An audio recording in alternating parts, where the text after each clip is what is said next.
kira-kira ikan apa yang pas untuk dijadikan barang jualannya, ya.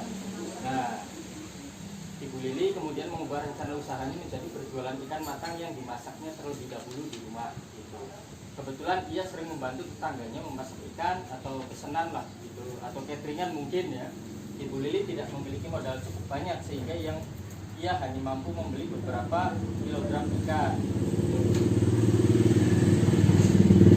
Nah, terkait informasi yang dikumpulkan oleh Ibu Lili, itu berguna untuk usaha kita nanti. Barangkali ibu yang sudah punya usaha mungkin kepengen tambah laris, atau yang belum punya usaha barangkali yang baru-baru mulai usaha, itu juga perlu ya.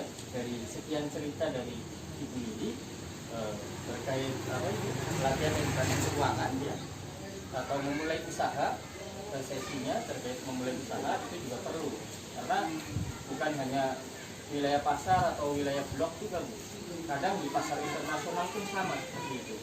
Untuk saya misal kopi, kalau ibu tahu kopi juga bersaing harganya, bukan hanya saya misal ikan, di internasional maupun di nasional juga sama ya. Nah, jadi bisa mengetahui kekuatan atau kelemahan dari peluang dan ancaman yang ada, atau usaha kita bisa tahu kira-kira jelas nggak nih nanti keuntungannya, atau bangkrut enggak. Kan kebanyakan ketika orang yang baru usaha ataupun sudah berjalan usahanya tapi kita tidak mempertimbangkan hasilnya kita, ya, akhirnya kita bangkrut dan usaha itu kemahalan, yang beli kan semakin sedikit ya, semakin berkurang, akhirnya barang dagangan kita tidak laku ya. Kemudian ada website ya, mengembangkan dan menilai kelayakan usaha. Oke, websitenya masih numpuk.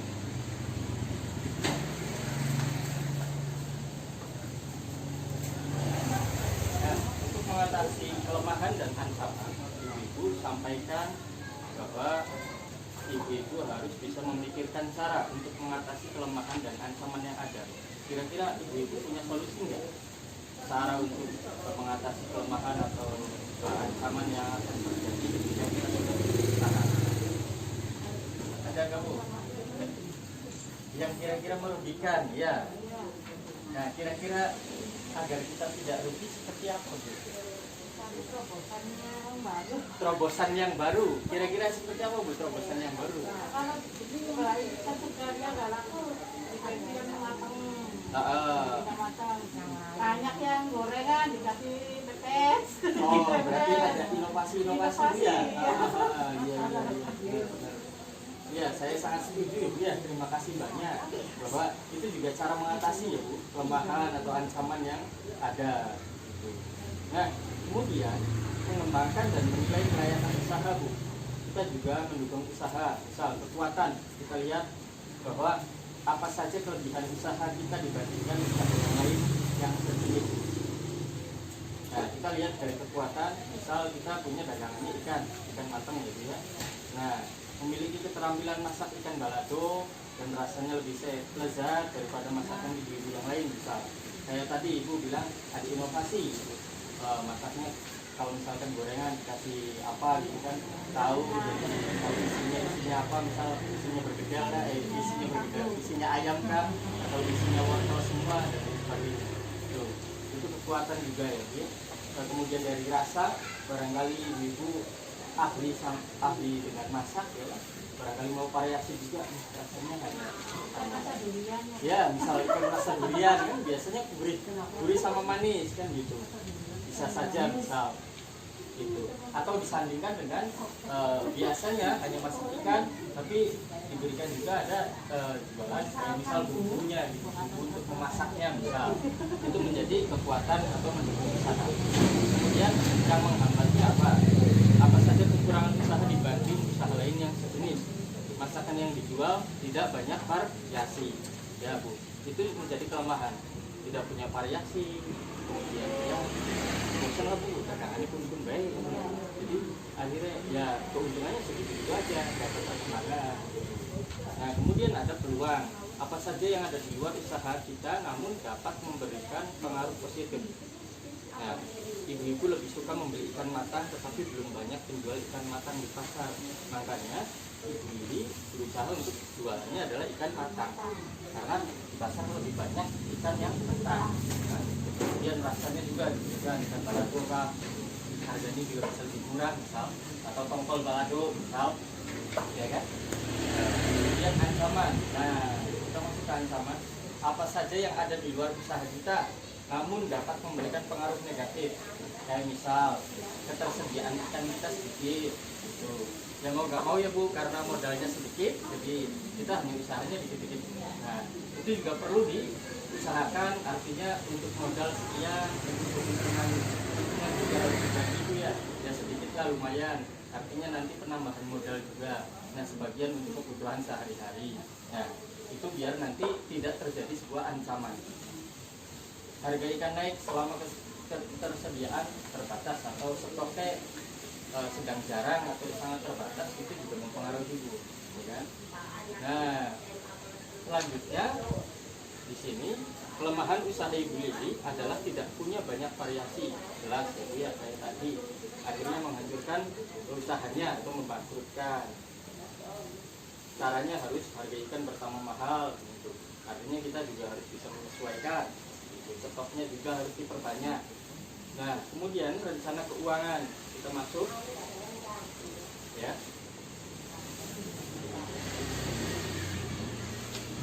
Dari tadi apa yang saya ungkapkan soal usaha, kira-kira dengan adanya variasi, dengan adanya penambahan atau pergantian tadinya ikan biasa, ikan mentah, kemudian jadi jualan ikan matang, akan berpengaruh nggak dengan keuntungan kita?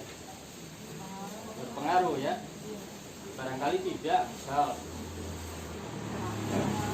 berpengaruh ya Bu ya, apalagi 20.000 misalkan. Nah, 1 kilo kan dapatnya berapa? Ya. Nanti dijualkan satuannya 10.000. Jadinya kan utang banyak. Oh iya benar. Apa ya Bu ya, tergantung. Harusnya saya lebih banyak belajar sama ibu-ibu nih, tergantung saya. Pengalaman. Ini 1 kilo kan 20.000. Yang 1 kilo dapatnya 6 biji ikan. Yang satunya dihargai 10.000. Loh, jadi kan dapat. Iya Bu. 60.000 ya dari uang. 60 ya Bu. Tapi itu kan 10.000. 40 Bu. Oh, 40. Buat bumbunya. Buat bumbunya ya, ada bersihnya 20 lah. Bersih-bersih 20 atau 25.000 Iya. sudah untung ya Iya, Bu. udah 2 lipat. 2 kali lipat. Kalau setengah berarti cuma 10.000.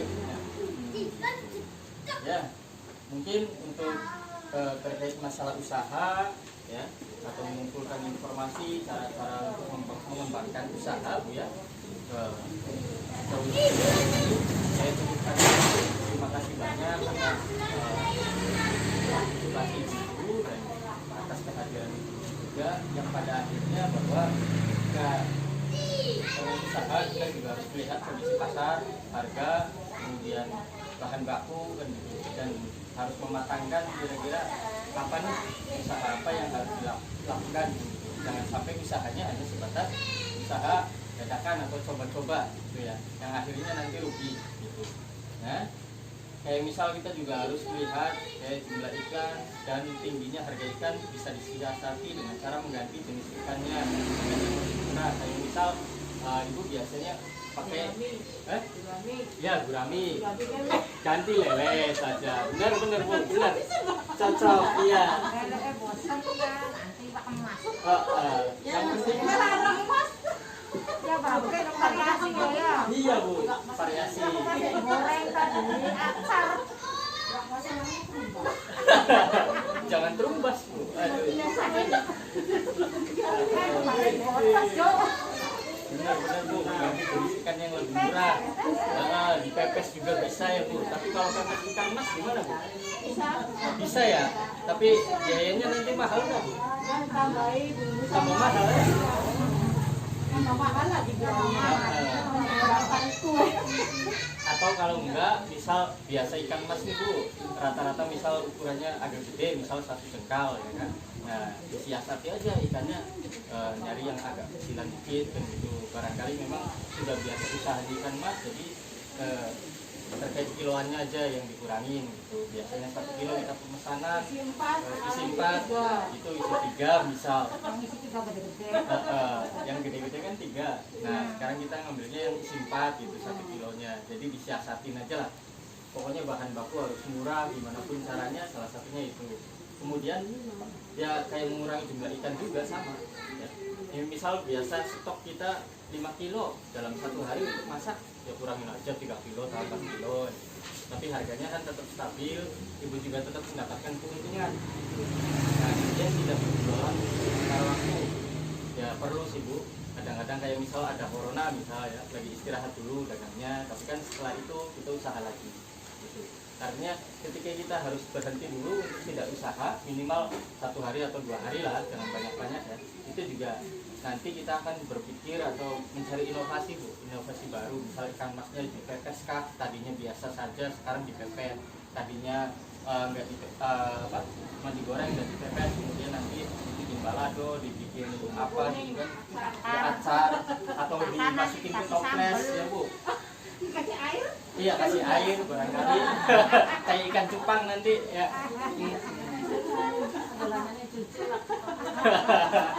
Tapi tetap Bu ya, modal juga harus disimpan. Intinya kita juga harus pintar-pintar membagi keuntungan untuk modal, kemudian untuk kebutuhan sehari-hari.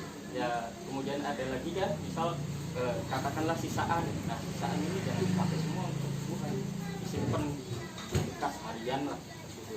Barangkali dadak-dadak, misal ibu punya kebutuhan, jangan sampai nanti ibu harus jual celana lepis misal, atau dadak-dadak lurutan tangga misalkan belum tentu oli Bu ya. Nah itu artinya untuk menutupi kebutuhan yang dadak-dadak